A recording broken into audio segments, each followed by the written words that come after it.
Hi, good morning and welcome back to Jonesy Chats Wrestling. Thank you for checking out the video. I'm here today, this morning, discussing last night's Friday night Smackdown. It's a throwback Smackdown. Could be discussing my thoughts of the show. We've also got an update on the show regarding a rumoured trio meant to be coming to Monday Night Raw. That'll be at the end of the video.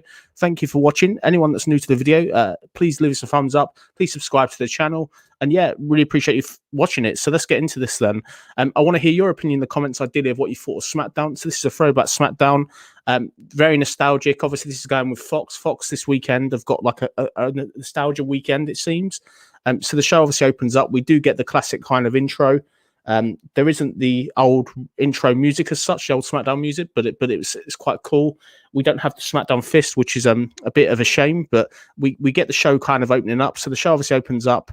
It kind of opens up with the most important person on SmackDown at the moment. We've got none other than kind of Roman Reigns there. Roman Reigns comes out with Jey Uso and Paul Heyman. It ends up with kind of Roman Reigns sort of boasting about him getting rid of Daniel Bryan last week. There's a 10-bell salute, which I thought was kind of controversial. I think it's great heel heat from Roman. I really kind of enjoyed it. I can't believe they did that. Paul Heyman's doing the 10-bell salute. He's doing the sound of the bell. It kind of ends up eventually with Cesaro coming out. We then obviously end up getting sort of, it looks like Cesaro's obviously going to sort of do something. We then get nowhere. Jey Uso's also out there. Jey Uso obviously comes back as well. Big return, obviously, from Jimmy Uso. Jimmy Uso's there as well. And obviously, it looks like Cesaro's outnumbered, just as it looks like Cesaro's about to kind of do something. From nowhere, Seth Rollins comes out and attacks him. So this is obviously further creating the heat they had from WrestleMania, where Cesaro's able to beat Seth Rollins.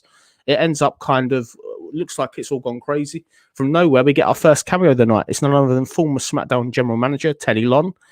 So Teddy Long announces with the power that was given to him by Adam Pearce, he's going to book a Cesaro versus Seth Rollins match tonight. And it's going to be for sort of, if Cesaro wins, he'll be the number one contender at WrestleMania Backlash to Roman Reigns' Universal title. It looks really kind of interesting. I think it's great. Obviously, we knew this match was announced in advance. The fact you're adding that number one contendership element to it, it probably kind of gave the result away for me. I think it gave it sort of extra momentum. We knew this was going to be a very good match. Obviously, looking at kind of this, it looks like sort of that this is going to be sort of a feud that's probably going to be done. I'm guessing this is obviously one and done now. I don't know what else they're going to kind of do with it, if that makes sense. But let's kind of get into the match then. So the match itself, really, really good. I think it was better than their WrestleMania match, in my opinion. I thought both wrestlers were just booked really, really well. Crucially, it ends up kind of with Rollins getting distracted. Rollins goes out. Jimmy and Jey are outside. They're almost like sort of enforcers outside, not doing actually anything. It ends up with Rollins saying to Jimmy and Jey, "I'll handle this, don't get involved," which is a bit of a babyface move. That kind of surprised me. And then obviously what it then happens is the referee's kind of distracted. And basically Rollins gets super kicked. It then ends up kind of with Cesaro then sort of able to get his finisher, the neutralizer, and Cesaro's getting the pinfall. So Cesaro is going into WrestleMania Backlash next weekend, facing Roman Reigns for the Universal title. My thoughts of this, yeah, great booking for WWE. It makes total sense. WWE have done a very good job of keeping basically Cesaro relevant. Obviously, following his unable to win unable to win the Elimination Chamber. Even I'm really kind of happy with this. So this is going to be a very, very good match. Looking forward to seeing kind of where it goes. Is Roman Reigns' title in jeopardy? I don't think so. Fortunately, I think Cesaro, although he'll be a great champion, for me, I think it's going to be one. It's going to be probably one where Roman Reigns is winning. Unfortunately, the odds against Cesaro are so stacked now. I think it's going to be tough. But this was a great start to SmackDown. I think it felt really kind of important. And I really like the whole way that sort of we got this dynamic building for Cesaro, Roman Reigns. Cesaro is the natural number one contender because they haven't built anybody else up. I would ask at this point where Edge is. Edge is obviously still missing, which is kind of strange to me. I think they should have done something with Edge by now. I don't know whether he's injured or whether it's just something with that they're slowly going to bring him back into the product. But yeah, I'm just interested in what they can do after. If Cesaro obviously doesn't beat Roman Reigns, which is what I probably predict now, who's going to be next to beat Roman Reigns? What I want to know in the comments when you watch a video, please, or if you're watching, just let me know in the comments who you think is going to be finally the person to take the belt off Roman Reigns, because this guy, he hasn't lost a singles match since 2019, and he's just been built so good. One other mention of note that I have to mention as well, I would also mention that the Roman Reigns theme music, the new theme music that debuted last week, I'm really a fan of it. I think it's really royal, aristocrat. I think it's really kind of fits the character. It's such a good theme. It's almost up there with the Jim Johnson type themes we used to see back in the old days. Even with the Triple H kind of note, the old Hunter Hearst Helmsley sort of chord that's in that tune, I really kind of like it. I think it really fits it. And yeah, Roman for me, with everything he's done so far, showing why he's the number one heel probably in wrestling today. And I just think this was a great segment. It was a great start to the show. I felt really kind of excited off the back of the show. We then obviously have sort of a backstage segment. We've got Roman Reigns and Seth Rollins. Rollins is really, really angry. He's talking to Roman Reigns. They go back about the history, about the Shield kind of this plan up. Obviously, they were in the tandem, the Shield before. It ends up with kind of Seth saying, you need to sort out your cousins. If you don't, I will. Roman says he'll sort it out, which is interesting to know. I'm interested with the booking of Seth here. I'm wondering if they're kind of down the line going to turn him babyface. Maybe it'll be a Seth Roman feud, maybe somewhere down the line. But that would be something I want to see. I think Seth has to be the babyface going in though to this. I think if it's two heels, I don't know how that would work really. We then obviously had a fun backstage segment. We've got Teddy Long, Sonya Deville. Long thanks Sonya for getting the ability to make the stipulation for the Universal title. Sami Zayn's in there. Teddy Long basically announces that there's going to be obviously a match. This was not a bad kind of segment. It felt okay. I quite like it. The only real concern with this is Sonya Deville on this show, she's playing babyface, whereas on Raw, she's been a total out of heel.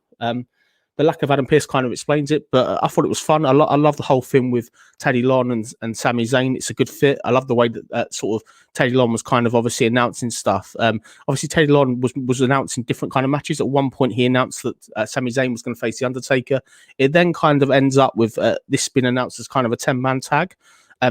Crucially, there are parts of this promo which are lost. We do get that Teddy Long kind of misses out on half the teams. At one point, it's like a 5-on-2 match, which I thought was a surprise. Sonya Deville had to go in and sort of bail him out a little bit. I don't know if that was an angle, if that was meant to happen, but it didn't make Teddy Long look too good, really. I thought it was almost like he had Alzheimer's, unfortunately, or something like that. I don't know whether this was deliberate sort of bluff on WWE's part, but Sonya rescued the promo in that part. But they announced crucially a 10-man tag for the main event of the show, which was quite good. We then obviously had this next match. It was Ruby Riott with Liv Morgan facing Carmella. Great to see Carmella back there. Really kind of impressed to see her back. Crucially, this didn't go very long. Carmella picks up the win here. It's a good win for Carmella. She needs to win. She was on such a hot form when she went into that program previously with Sasha Banks back in December. They've not done anything with her, but Carmella gets the win here. Hopefully, she's going to get a bit more on TV. That's what I'd really like to kind of see with this. Going to go to the comments now. I've got a comment here, so let me get the comments up. Steve, NXT Steve, thank you for your comments, Steve. I hope you're well. Good morning to you, mate. Very early up this morning. I think it was well done. The returning Uso to screw Roman over. Yeah, maybe that's the only way they can get the belt off Roman, I'd say. Like if sort of he has this sort of somebody going against him, because he's not going to lose clean to Cesaro. Cesaro is probably the best chance to get the belt off him. I'm surprised they haven't gone for a triple threat. I would have thought they would have gone Seth, Cesaro, and Roman, basically. And then obviously Roman doesn't have to be pinned to get the belt off him finally, but I don't know. I don't know if Cesaro is the one to get the belt off him, in all honesty. Got another one here as well from Steve. Thank you, NXT Steve, again for your comment. For me, hopefully, Big E takes the title. The Roman's new music is perfect fit for him. 100% agree with it. Big E, yeah, I think maybe down the line, if he's built up, if he wins Money in the Bank, maybe at SummerSlam he could get the belt, but he's stuck in this feud with Apollo Crews and he's getting destroyed every single kind of week. He's not had the momentum on Apollo Crews once yet. He got that fluke win kind of at the pay-per-view sort of before WrestleMania. He got that fluke win, which didn't really do anything for anyone. We'll see. I think Big E needs to go off away from Apollo Crews to get that sort of run to be a number one contender to Roman, definitely. Going back to obviously the show, thank you very much for the comments anyway, Steve. They were great comments. So we obviously had this sort of next segment on the show. So we've obviously got Bayley here. Bayley's there. She's doing a promo. It does end up with Bayley going on about Hall of Famers. During the start of the promo, I'm really thinking that she's going to show different photos of Bayley. Like, I'm really thinking this would be Bayley when she won the NXT title. This is me when I won this title. This is when I won this match. But instead, there's actually some legends there. We've got Alundra Blaze, which is a surprise to me. I know she's a Hall of Famer. We've got Trish Stratus. We've got a few others. Lastly, we've got Bianca Belair. It does end up with kind of Bayley basically saying that she's going to win the title at WrestleMania Backlash. From nowhere, we get Bianca Belair stepping out. It ends up kind of with Bianca Belair looking like she's going to do something. Bayley goes for a cheap shot. Bianca fights back. Crucially, by the end of it, Bianca Belair does get sort of owned really by Bayley. Bayley ends up sort of walking out looking dominant, which is what you got to do to your number one women's contender. This will be a very great match for me. I'm really looking forward to kind of seeing it.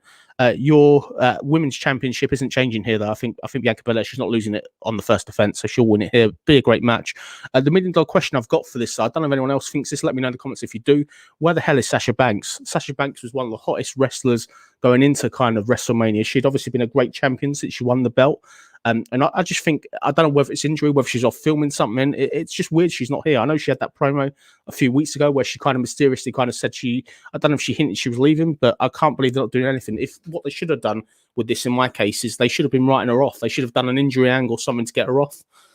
I presume that maybe she'll get involved eventually, and I think maybe they'll do Bianca Belair and Sasha maybe at Money in the Bank or Extreme Rules. They could probably get a 2-match program out of this feud still, because we've only had that one match at WrestleMania, and there was a lot of heat still off the back of it. But strange way of getting rid of Sasha Banks, that's for sure.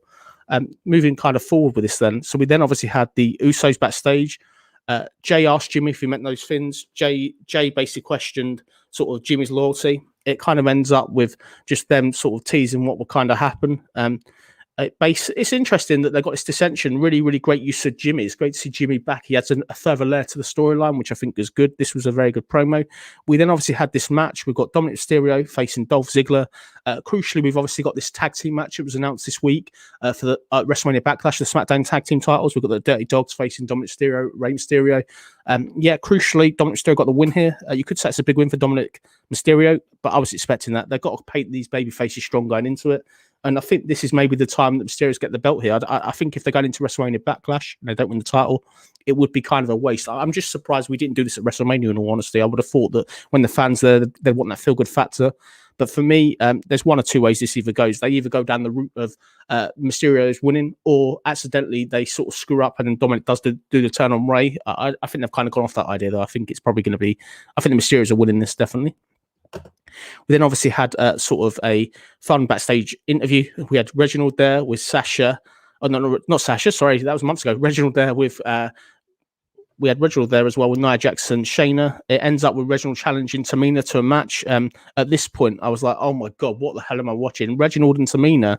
It's just, this is a way to build up your number one contenders to the Women's Championship. I just thought, what a joke. I don't know if it's just me. I just thought, what a waste of a match. You've got sort of various other people that are away, such as Sasha Banks and other people that have not been on TV yet or wrestled for a while, that adds to black, which they could do far better spots with.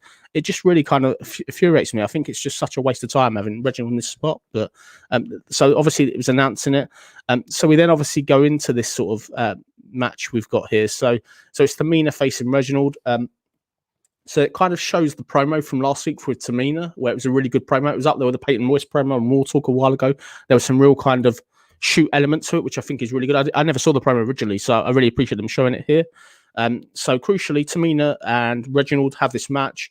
There's no contact from Reginald. He just ends up kind of doing flips the whole way through the match, which is kind of expected. They don't want any violence, male on women violence, which I kind of get. For me, this was a pointless match. Crucially, though, we end up with a no contest. Tamina wins by disqualification. After the match, we do get sort of Nia Jax and Shayna did a beatdown. And I think for me, the way I kind of look at this, it's one of them things. They need to kind of do something with this Reginald thing. It's fun. It's kind of nostalgic and stuff. I do get it. He's got some great ability. He's got the flips of Ricochet, but this guy's getting much more time than actual talented wrestlers that can't even get on the show at the moment. So I'm just I'm done with it. Really, I just think it's one of them things that's going nowhere. Crucially, coming out of this, though, we have got this number one contendership match next week on SmackDown. We've got Nia Jax, Shayna Baszler facing Tamina and Natalya. And it's a title match. I'm surprised. I thought we were going to get this at WrestleMania Backlash. They've got one or two ways of doing this. They can either change the belts, which is what I think everyone wants to happen, and then Shayna goes off and does her own thing, or we go to a no contest next weekend and we get this match on the pay-per-view, which for me, I'm surprised we're not getting this at the pay-per-view, but it's a big match to give away on TV. I'm looking forward to kind of seeing it, but they can't bury Tamina and Natalya this time. They should have won the belts at WrestleMania. This is a time to kind of give them the belts. If they lose here, I think they're done really as a team. I don't think it goes kind of anywhere. We then obviously had this main event. So this is the 10-man tag main event. So we've got Big E, Nakamura, Kevin Owens, the Street Profits facing Apollo Crews, Intercontinental Champion, King Corbin, Sami Zayn, and the Alpha Academy. Commander Aziz is there. And I really kind of enjoyed this. This very much reminded me of the Survivor Series. We had that backstage vignette beforehand. We had backstage interviews with them all together. Sami Zayn crucially gets brushed off by Apollo, which was hilarious. I really kind of enjoyed that. And this was obviously quite a big match. It was interesting to see sort of how it plays out. There's a lot of elements in this. Crucially in the match, we do end up with Baron Corbin getting the pinfall. Baron Corbin pins Nakamura and the heels win, which I'm surprised. Looking at this, for me, I enjoyed the match. I thought it was exciting. There was a lot of sort of spots that were pretty good. I kind of enjoyed the whole chaos element of it. I'm just surprised that Baron Corbin's getting the win here. I don't know why Baron Corbin's getting pinfalls. They're not doing anything with this guy. This guy couldn't cut it in the fake Hurt Business the other week on Raw. I don't get why he's getting pinfalls here, particularly over Nakamura. Does this show how far the stock on Nakamura has fallen? It should be Nakamura pinning Corbin rather than vice versa, in my opinion. But no, really strange kind of element out of this coming out of this match. There wasn't really a lot to talk about, which I'm surprised. I would have thought that they would have had Big E kind of get a win here to make him credible. So if he's going to go into this Intercontinental title match against Apollo Crews at sort of WrestleMania Backlash, you would have thought that he needs to get a win here. But no, crucially, we end up with the Heels getting a win here. I'm not too bothered by the Heels winning, but I just think they could have done so much more of it. There was a lot of elements here where they could have built matches out of, which they didn't do anything. But yeah, I want to see more 10-man tag matches. I really kind of enjoy it. If you get two kind of stables that are interesting, that hate, like we had on Blood and Guts on AEW this week, if you get stables that hate each other, it just makes TV much more fun. But this to me was fun. I like the element of 10-man tag, but without a build. I would love to see them build this for a few weeks before they just threw this out there with no build. We then obviously had this sort of in-ring promo from Roman Reigns with Paul Heyman and Jey Uso and Jimmy Uso. Roman's in the room with the entourage and on the mic. He basically says that he didn't envision what would happen. It kind of ends up with sort of them stating what would happen. He said Jey wouldn't say I quit in an I quit match. Roman basically, there was a lot of hint back to the Hell in a Cell where Roman kind of destroyed both of them, if that makes sense. Back in the ring, Jimmy continues, Jey, don't get hot at me when I say this. I never said I quit to you and all this stuff. It just kind of ends up with that. We do get this sort of teasing of that there's going to be tension. In the end, we get Jimmy dropping the mic. He climbs out the ring. Jimmy starts walking up to the ramp, but pauses. He takes a moment to think. Roman nods to Jey to go to speak after his brother. Jimmy then gets back to the ring, do their fin. Suddenly Cesaro comes out. He then attacks Roman from behind. Jimmy and Jey are torn. Jey hits the ring. Cesaro then basically gets rid of Jey. He pummels him. Jimmy then shakes his head and rushes in. Cesaro also attacks him as well. It ends up with Cesaro single-handedly beating the whole of their roster. So that's pretty dominant. It does mean that Cesaro is going in strong to this pay-per-view. What a way to build up your number contendership. I was amazed that he could do that. Really interesting. I love the tease of dissension within the Roman Reigns camp, but this is the way to do it. It makes a change to see Roman Reigns get it handed to him, because every time he's been in the singles feud predominantly, he's always beating the same person every kind of week by the end of the show. He's always going off sort of with one-upmanship, but interesting to see what happens. As we said earlier in the video, I don't see Cesaro winning the belt, unfortunately, although it would be a great thing to happen. Going to quickly go to the comments. Got a good one here. West Coast Pop. Here we go. Go to the comment. Thank you for the comment. Thank you for checking the video. The disrespect Nakamura's been shown is unbelievable. Yeah, I agree. As I said earlier, I think it's tough watching. I think he should be treated far better. But he's now a jobber. He's kind of that level where he just puts everybody else over, which is kind of a shame. And that was kind of the end of the show. My overall thoughts of the show, if I was going to give it a rating, I'm going to go 7 out of 10. I think it was a good SmackDown. It wasn't anything sort of outstanding. There wasn't enough kind of retro throwbacks. We didn't really get the fist besides the graphic on the screen. There wasn't any sort of real cameos. We had Teddy Long, which was okay. But it wasn't, they didn't really do anything really. There was the odd flashback, which was the Ico Pro stuff and stuff like that, which was kind of nice. But this was crucially a good episode, though. It built up Cesaro as a contender, which is what you want. And I enjoyed the time I watched it. I thought it was worth my time watching it, which was good. Going to quickly go to the last story I've got before we end the video today. So I've heard a rumor, apparently this weekend, that there's going to be a new trio coming to Monday Night Raw. I don't know how soon this will be. According to Dave Meltzer of the Wrestling Observer newsletter, it's quoted this week that apparently the trio that debuted on 205 main event, 205 Live, the Indus Sherry and Jinder Mahal tandem apparently coming to Monday Night Raw. I don't know if I'm a fan of that. It'll give them something to do. It gets Jinder Mahal on TV.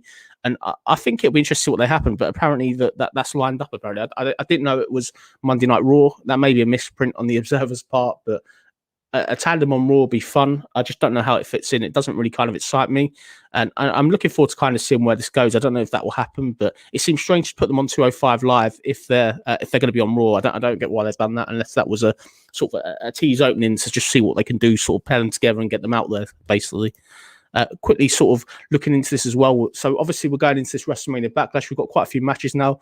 I expect next week we are going to actually have a few more matches announced. There's no clear sign of Sheamus' opponent. Probably it's going to be Humberto Carrillo. We presume that's one, I guess. We don't really know sort of any other kind of matches. There isn't a massive amount of matches they've announced, really, but that's kind of it, really, for this. I'm going to go to the comments here. I've got a quick one from NXT Steve, so I'll get that one up. Maybe they actually start using factions laugh out loud. Yeah, maybe, mate. It'll be hard for them to get sort of any factions. We've not got the Hurt Business, as we know, but for me, they just got to do something. If this tandem debut, I don't know if it's true or not. I just think it's I'd be surprised if they put them out there, but you never know. It's Raw. Raw's got 3 hours to fill every single week, so it kind of makes sense. But that's been it from me. I really appreciate you watching. Thank you all for the comments. Thank you for checking out the video. Yeah, please give us a thumbs up on the way out. And yeah, I'll be back later today at 4 o'clock on the Rated R for Wrestling channel. Going to be reviewing Backlash 2007.